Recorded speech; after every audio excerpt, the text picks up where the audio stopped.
What's up, y'all? Thank you for joining the Let's Dig podcast. Today, we are diving into toxic friendships. But before we get there, if you have been following our episodes, if you've been enjoying these conversations, we want you to like that video, share it, and subscribe. Also on Apple and Spotify.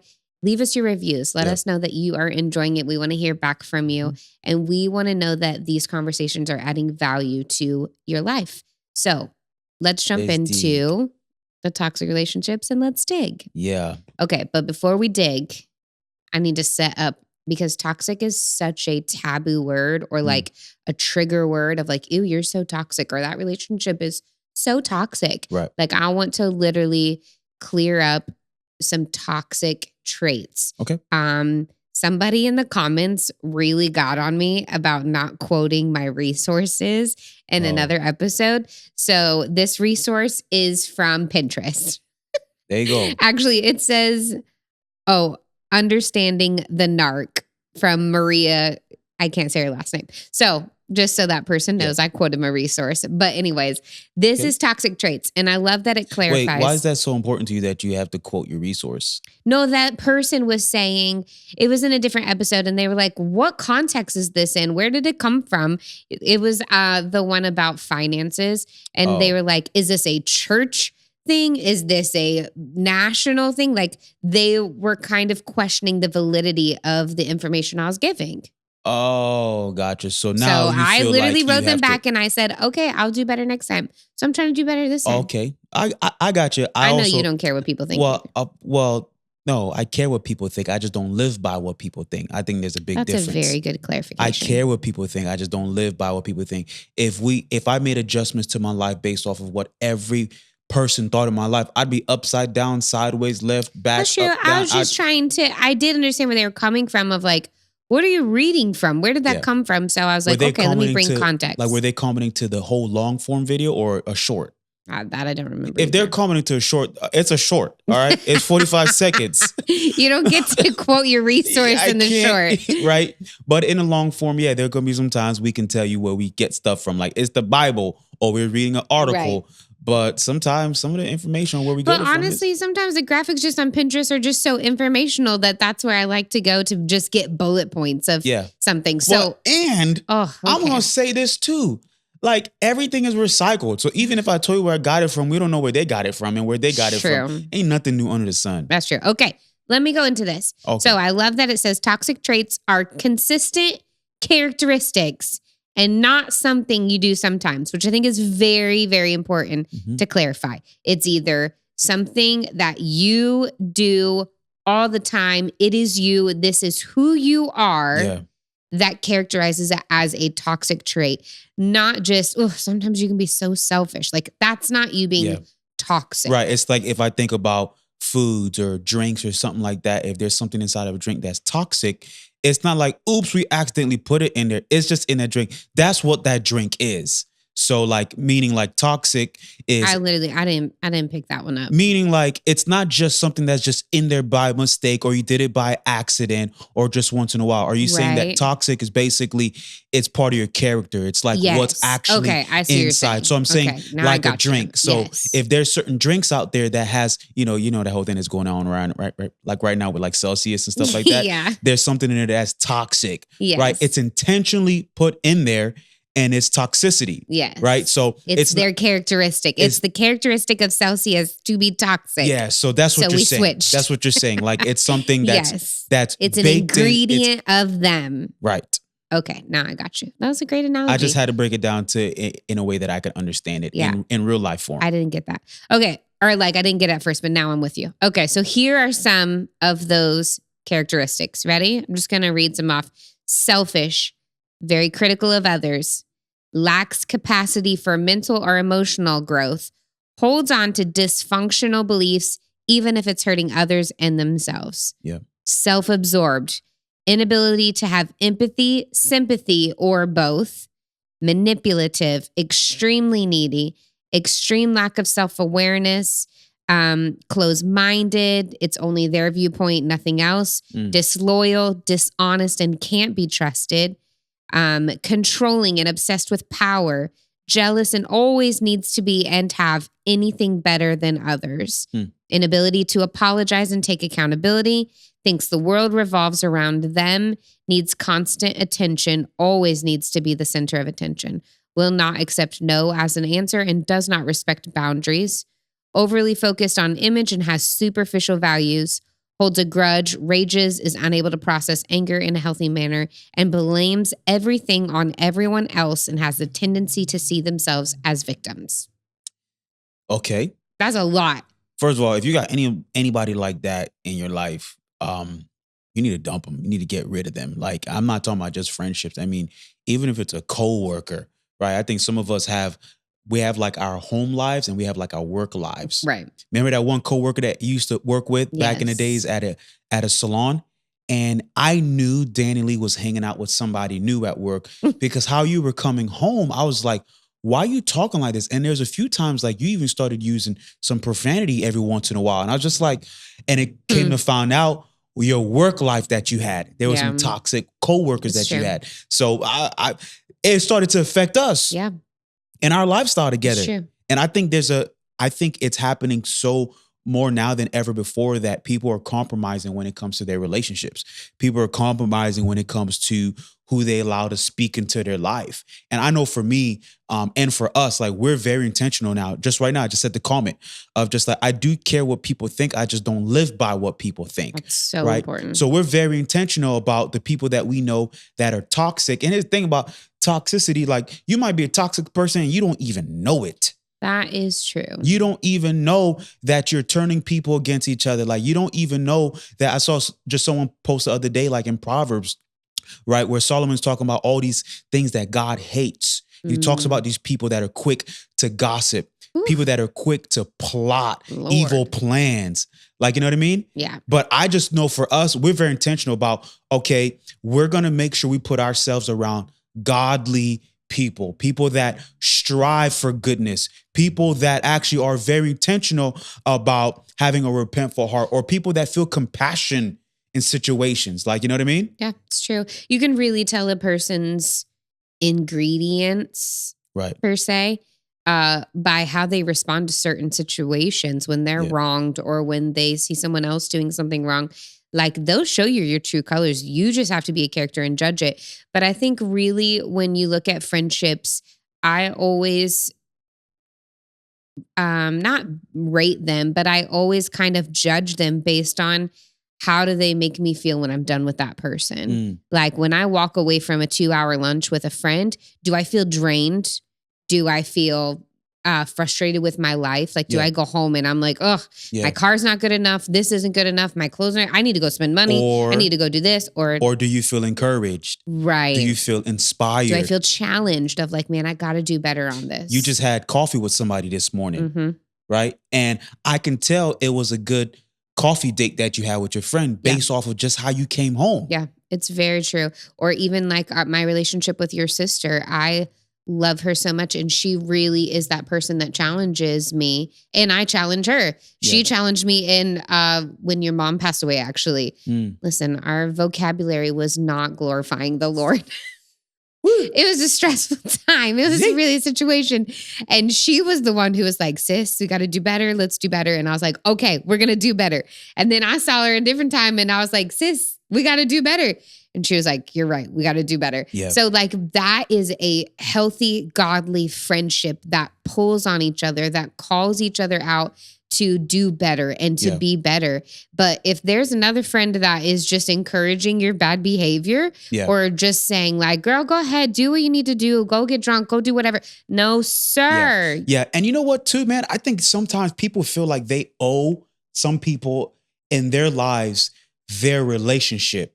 So why you just can't get out of it? You're just like, well, I've been friends with that person since middle school, or that person, you know, they came and they came through for me back when I was in a bad situation. Yeah. I get it, but they changed. They're not the right person to be in your life right now. Or you changed. You grew up in a good way, right? Yeah, you went a different path in your life way, and this person right now is not a good influence on your life. And I believe that like friendships are so important. I was just reading the other day, or I just had the scripture that I was reading, but I'm gonna read something else real quick and then I'm gonna jump to this. So The Bible. You guys know we are a Bible-believing, Bible-based family right here. Like, it's how we run our lives. And the Bible talks about so many different types of friendships, right? We know, like, you guys know King David, right? Before he was king, one of his best friends was the other king's son, Jonathan, right? They had a bond. Jonathan had his back. Yeah. Jonathan had compassion for him, right? Jonathan was trying to keep him alive, even when Jonathan's dad was trying to kill your friend. Yeah. Like, you know what I mean? Look at that loyalty, right? And in the Bible, like, it's vital. It's a vital part of the human relationships. Yeah. It's a huge thing for us. Like, it talks about loyalty, right? We see stories in the Bible about loyalty, support, like mutual growth. Like that growth, mutual growth, right? You're not envious when somebody else is doing better than you, right? That's like when someone else is doing better than you. Like when, for me as a musician, as a producer, things like that, I have colleagues of mine that, they've won Grammys, and I'm like, gigs, and I haven't won one yet. Right. One day. But to me, I'm like, yo, congrats, bro. You worked hard for this. And you mean that genuinely. Yeah. You're not a hater on the inside, be like, man, they don't even deserve it. Yeah. Like, you're genuinely happy for them. Yeah. And how do you know when somebody's hating? I'm gonna tell you right now. Here's how you know when somebody's hating on you, especially if they're your friend in real person or in real life and they're your friends on social media. You know they're hating because when it's time for you to post something on social media, celebrating something good in your life, if they look at it, if they open it up, if they read all the descriptions, look at all the comments, look at everybody, but will not hit double tap on that. They don't double tap. I went too loud on that moment, but I don't understand. Yeah, like double tapping is free, y'all, but it checks your heart. Yeah. It tells you what's inside more than anything. So listen, we get the notifications, so-and-so viewed, so-and-so viewed. I see who's seeing, but I see who didn't double tap. Yeah, so to me, like, I think, okay, this person, okay, if you didn't double tap to like it or love it, then you're opposite of that. Then you're not a fan of it. Some might say it may not be as big as hate, but it just means like you dislike. It means you're not a fan. It's something in their heart. But also, I'm just going to be really transparent and say that I reacted way too much to that, and I need to give that to the Lord because I was ready to fight somebody right there. Okay, I came up like off the couch. Over now. Like I was like up off the couch. The camera is not even panned far out to even catch your hand. So I just want to be super transparent and say, guys, I noticed that rose up into me too much, and I need to take that to Jesus. Yeah. Yeah, that's crazy, bro. So yeah, man, like good, healthy relationships is vital for humans, for us. Like when it comes to the Bible even talks about sacrificial love as a key aspect of true friendship, true relationships, right? I'm gonna read it right here, man. Dang, boy, this thing right here. All right. So this is Jesus talking. Jesus says in the book of John, chapter 15, he says, greater love has no one than this, to lay down one's life for one's friend, right? Jesus speaks about this. It's the ultimate act of love and sacrifice in the content when it comes to friendship, right? It's underscoring the depth of true friendship. Like to know that you got somebody, that's why I love the term like ride or die. I love that term. Yeah. Ride or die, because it's just like, bro, you're with me like ride or die. Now here's the thing, man. I'm only gonna ride or die with you is if we are doing godly things. Like if we riding or dying into a ditch, bye, buddy, go ahead and down to that ditch all by yourself. I ain't gonna see you on the other side. I'm gonna be over here. I'm not gonna see you on the other side. But that's what I'm talking about, like ride or die. Like to me, like for us, it's about being equally yoked. We talked about that in the last conversation about us being binded together. I'm saying this right now. If you guys got some toxic relationships, someone that you're a friend with, someone that's even a sibling. I got one sibling that I'm not gonna go too deep into it, but me and the sibling, like, we're just not cool like that. Yeah. We just didn't see eye to eye. I saw how this sibling, I'm not gonna say whether it's a brother or whether it's a sister. Some of you guys that know me personally, you already know. If you don't know, you don't need to know. But this sibling, growing up, I saw how they treated people. Yeah. And I'm like, if this is how you treat people, I don't want nothing to do with it. Right. Even when you started coming around, I came in hard and I was just like, sure did. Yeah, no, y'all not going to be cool. It is so true. Y'all not going to be cool because you're toxic. Yep. You're toxic. You did that. That's really crazy. Just to think about that, I'm like, dang, that was rough. That was a rough situation. I had to do it. But you were literally protecting me. I had to do it, bro. Yeah. Like, I just felt like there was times where I just knew, I saw this person. I'm like, yo, if you're going to be coming home drunk, if you're going to be messing around with your friends and making bad decisions, if you're going to be stealing our parents' car, and if you're going to be stealing money, a lot of lying, dishonesty, I don't want that around me, period. Okay, so if we're talking about toxic relationships, friendships, and there are people listening that have identified that there are people in their life that have these traits. They're not just every once in a while selfish, every once in a while a victim, but like consistently a victim, consistently selfish, consistently manipulative. Like, what do you say to those people? Like, what is if I'm sitting there and I'm like, man, that is my friend. I've been friends with them for 15 years and I've realized I've let this person do this to me all this time. Mm-hmm. Like, what do I do now? Yeah. The first thing I would say is, first of all, give your life to Jesus.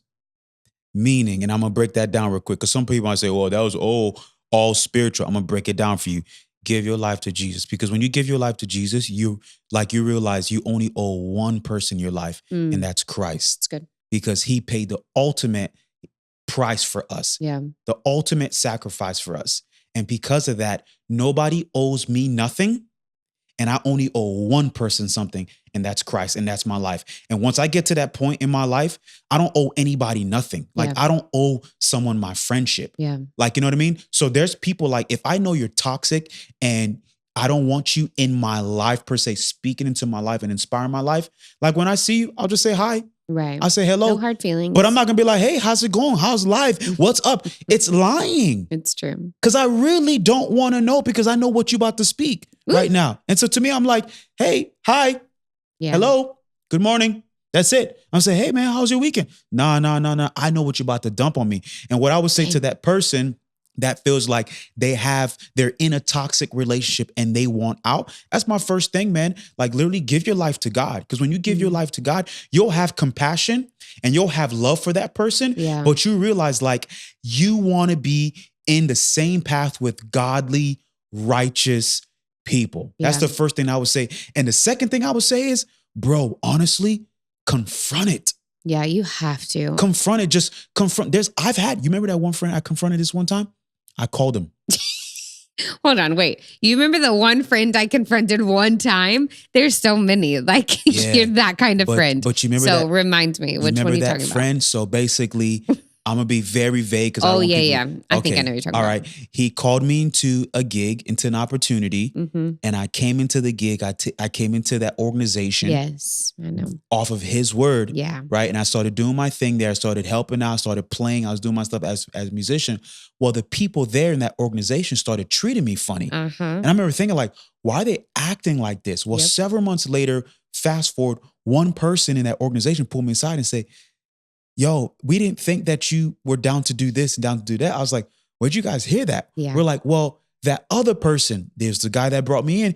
He told us that you guys are best friends and you guys are just alike. Everything is similar. You guys are the same.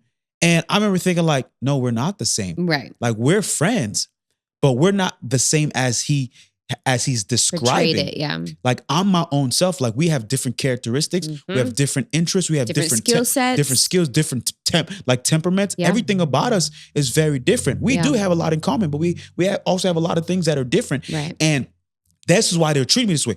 Long story short, he had a bad reputation there. Yeah. He did not have a good reputation there. And his reputation was getting projected and dumped on me. Right. I called him that night. Woo.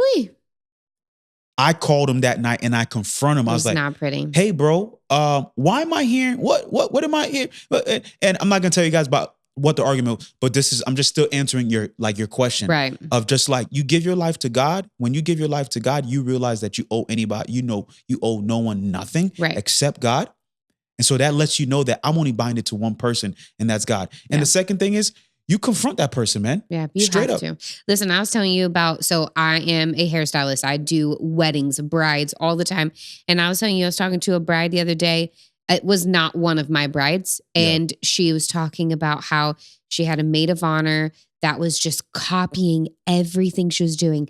The the maid of honor was getting her hair done like her. The maid of honor was going to wear shoes like the bride. There was like all these things that I'm like, oh my gosh, these are like huge no-nos in the wedding world. You don't do that. Right. And the bride kept saying, I just need your advice. Just need your advice. And me and this other stylist were like, we told you our advice. You just don't want to do it. And it was actually heartbreaking because it was a 30-something-year-old woman getting married and feeling so stressed out because this one toxic person was her maid of honor. And she would not stand up for herself. She would not confront it. And it was heartbreaking because it's like, man, if you're in your 30s and you're not ready to stand up for yourself, when do you? Yeah. Like, you're just going to be trampled on forever. And they had been friends since middle school. And so at that point, I think she just felt like she owed her this thing. And I'm like, she's ruining your whole experience of getting married. Right. She's going to ruin the day because you're going to be so annoyed with her. And I will say, as a bridal stylist, there's always one bridesmaid that is the most pickiest, the most difficult to please. Typically, it's a wild card. They're actually usually the prettiest and at the same time, the most insecure. It is like copy and paste on so many of my weddings. It's crazy. As soon as they start nitpicking, I'm like, oh, you're the one. I don't say that to them, but in my head, I'm like, oh, she's it. And she can be the most beautiful one of the whole group, but she's so insecure. And it's those toxic people that, like, if you don't call them out on it, they're going to keep doing that behavior over and over and over again. And it really, like, and I say this as someone who struggles with like setting boundaries, being very like blunt with people. Like, I'm not good at that, but I have learned in my 30s that like no one else is going to do it for me. And if I do not think that I'm worth doing it for, then I'm just going to be trampled on. So it's gotten to the point where I'm like, again, someone at work at the salon talked trash about me. And I texted Pierre and I was like, what do I do? And he was like, you confront them. You treat people how to treat you. No, that's not what I said. You teach people. I said it wrong. You teach people how to treat you. Yeah, Danny Lee called me, was like, hey, I need your help. I just found out that one of my coworkers is talking trash about me, but she's also the same coworker that's in your face, loving you, acting like you guys are best friends, all this stuff. And you accidentally, or maybe you saw a message from somebody else that she was texting someone else about you. About she was texting a coworker about me, and the coworker had shown the phone to me and a client, and we saw the text message and pop the message up, and it was pops up. trash about me. Yeah, so this message just pops up here at the top, and Danny Lee reads it on the phone. My body was calls me, so hot. And she's like, I just caught a coworker talking about me. And the first thing I tell to Danny Lee is, you teach her how to treat you. And some people are like, thinking like, okay, what does that mean? You teach her how to treat you, meaning like, you're not going to treat me like that. So you confronted her. I did confront, and I said, hey, like, I'm cool if you don't like me. I have no problem with that. Right. I understand if you don't like the way I am with clients or whatever, you don't like it. I'm not everybody's cup of tea, and that's fine. I said, but what I'm not okay with is you acting like you're friends and you're cool with me and you're in my face. That I'm not cool with. And then you talk trash behind my back. Right. I was like, so just be clear. It's one way or the other. And that was 8 months ago. That girl is still, me and her are still cool. There you go. Like, she even said a few days ago, I was texting her and she was like, no, I have a lot of respect for you. Like, I know we had a rocky start, but I have a lot of respect for you. And I was like, hey, I'm so grateful. Thank you so much. Cause she was kind of like giving some people my number to call me for weddings. And I was like, thank you so much. And here's what's so crazy about what you just shared right now is, here you are in a work setting, a coworker is talking trash about you. Yeah. She's not a believer, but you're a believer. Yeah. And Jesus said, people will know that you belong to me based off of how you love them. It's true. When you love them. And so you confronted her, right? Because true confrontation, man, especially when it's done in a godly manner, there's only good fruit that's produced from that. So true. But I know that was one of the biggest hurdles I had to get over. And it may not be for everyone, but that confrontation is so scary because you just don't know how it's going to play out. Don't know. And in my head, I explode. I'm an explosive person inside. I'm a fighter. And a crier. And a crier. So in my head... I just remembered another one. But in my head, I'm like, I'm going to act a fool. I'm going to be out of control. So then I don't confront it all. Yeah. So getting a little bit more mature and realizing I can control my emotions. I can do this. I can put my words together, and knowing, girl, you better do it now or you're going to miss the moment. Like, that's also super important. And here's the cool thing about what you did now is on the back end is now you saw that she can respect you. Yeah. Because she knows what she sees on the front end is absolutely what's happening on the back end, because you confronted her on the front. It's only good fruit that comes out of that. And everybody wants a real friend that is confrontational, especially when it's done in the right way. Now she knows, yo, Danny Lee's the real deal. Danny Lee's the real person. Right. Because then I came in the next time and I treated her the same way. So there you go. Like, okay, we're going to be cool. We're going to be cool. Yeah. I can be cool with you if you're going to be cool with me. There you go. So now it goes back to what I was talking about earlier, right? There is that loyalty. So I'm going to say this right here. Proverbs, it talks about how as iron sharpens iron, so one person sharpens another. So good friends, we challenge each other. We're supposed to improve each other, right? Through constructive interactions, man. Get out of that toxic relationship, bro, and find yourself godly relationships. Your life will change, man. If you want a better job, you want a better situation, you want a new environment, like get out of those relationships that's hurting you. And I promise you, man, your life will go to a whole nother level. It's so true. That's all I got to say about that's this. That's it. I'm done. I want to say one more thing. I remember the first time I got into a confrontation, and it was actually with one of the people you were talking about. Yeah. And we were like kind of going at it confrontationally. We were like, no, I did this and then you did this. And they were like, no, this is what happened. And I was like, no, that's not what happened. So we're going back and forth, right? And I came back and you said, are you okay? And I said, babe, I didn't cry. She's a big girl. I was so proud of myself that I controlled my emotions. And that's honestly what I've been teaching Brooklyn, our 4-year-old, of like, who can make you stop crying? Only you. Right. Only you can control your emotions. Yep. No one else can. And that's back in that toxic trait too, of where it's everyone else's fault and you're always pointing at someone else. Like, growing up is realizing that actually you can control your emotions. You can control your behavior, and you can control your environment, your friendships. So if there's toxic relationships around you, it's actually no one else's fault but yours. Yeah. Like, it is on you to change that. Once you identify that, no one else is going to say, hey, that friend is toxic, so I'm going to take them out of your life for you. That's not going to happen. You actually have to realize that it is only on you to say, nope, this is my boundary. This is because I'm valuable and I deserve this peace or this healthy relationship or this unhealthy relationship to get out. Like, and once you get rid of an unhealthy relationship, that means you're making space for a healthy friendship. And so I just think, like, once you realize that you really are in control of those things in your life more than anyone else, God is in control, but it's my job to create those boundaries. Put in the work. And you have to put in the work. No one else will do it for you. Yep. And so that is where I just have really grown in those seasons. And I'm really grateful because then I can see the fruit. It's what you're talking about, the fruit of a godly, healthy friendship that builds me up, that cheers me on, that shows me weaknesses or says, hey, sis, you better watch that. Don't do that. You know, like, that is what I want in my life, because time is precious. I don't have time to sit with someone who's just sucking the life out of me or draining everything out of me, wants all my wisdom and my feedback, but then they don't do nothing with it. My time is too valuable. You don't get that. Bro, it's the classic saying of show me your friends and I'll show you your future. That's true. Proverbs 17, I'm going to read this. It says, a friend loves at all times, and a brother is born for a time of adversity. So if you guys want it, you guys want the friends, ask. Jesus said, ask and you shall receive. Pray to God right now. It's like, God, send me the right people. God, remove the people out of my life. We've had to remove people out of our lives through prayer. We've prayed people out of our lives, and we are grateful for that. You guys can pray, put it in God's hand, man, and he'll put the right people alongside you to pursue and to accomplish the mission. All right, that's it. Toxic friendships. Cut them out, y'all. Get rid of them and replace them with godly friendships, godly relationships. That's true. Let's dig. Wait, we got to tell them to subscribe. You're not done? I did at the beginning. My bad. I wasn't listening. Oh my goodness. He really wasn't, guys. He was really struggling at the beginning. I was struggling. It took a while to get this recording. He couldn't snap out. So I already told them. We love y'all. Share this with somebody. All right. We're going to fade this video out right now. Okay. Peace. Love y'all.